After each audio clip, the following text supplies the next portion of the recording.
Assalamualaikum warahmatullahi wabarakatuh. Waalaikumsalam.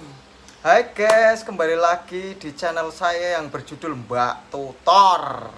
Kali ini saya akan mentutorkan tentang tutorial kenapa terjadinya hujan.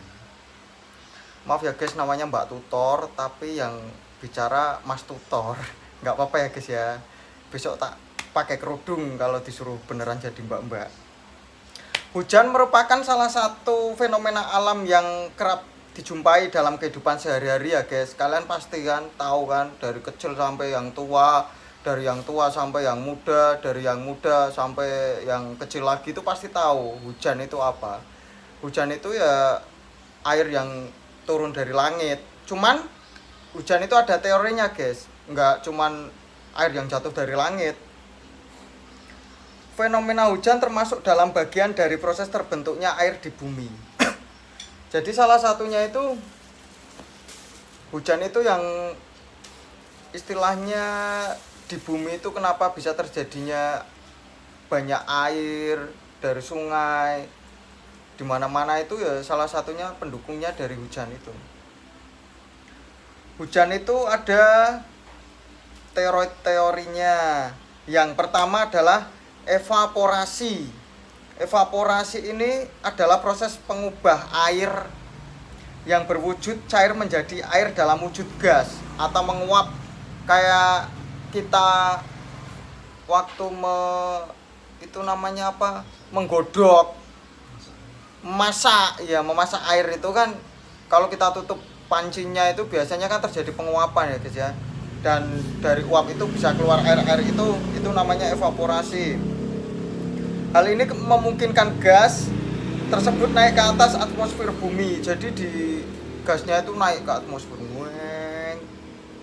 Setelah itu semakin tinggi panas matahari, maka semakin banyak jumlah air yang menjadi uap air dan naik ke atmosfer bumi.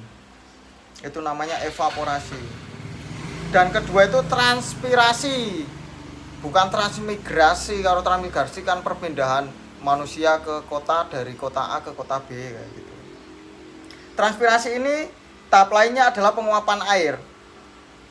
Penguapan air tidak hanya terjadi di tanah ya guys ya, tetapi juga berlangsung di jaringan makhluk hidup. Pada dasarnya prinsip kerja transpirasi dengan evaporasi hampir sama, mirip guys. Yang tadi evaporasi, yang ini transpirasi. Keduanya mengubah air menjadi uap air yang naik ke atas atmosfer. Wah, bayangkan guys, air bisa naik ke atmosfer.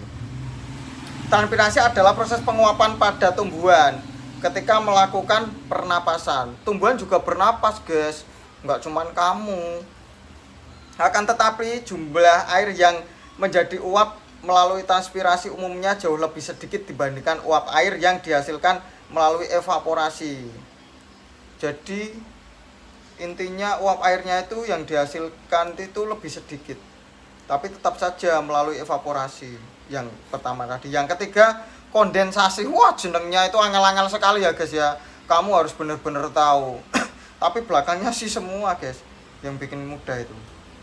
Kondensasi ini selanjutnya uap air mengalami kondensasi atau pengembunan berupa wujud partikel-partikel es. Perubahan wujud terjadi karena pengaruh suhu udara yang sangat rendah saat di ketinggian tersebut. Suhu udara yang sangat rendah di waktu saat di ketinggian tersebut. Partikel-partikel es tersebut kemudian terbentuk menjadi awan guys, yang menjadi mega-mega itu. Terbentuk menjadi awan jenuh yang selanjutnya akan menjadi permulaan proses terjadinya hujan. Awan aja jenuh guys, masa kamu ya enggak. Yang keempat itu presipitasi, hujan.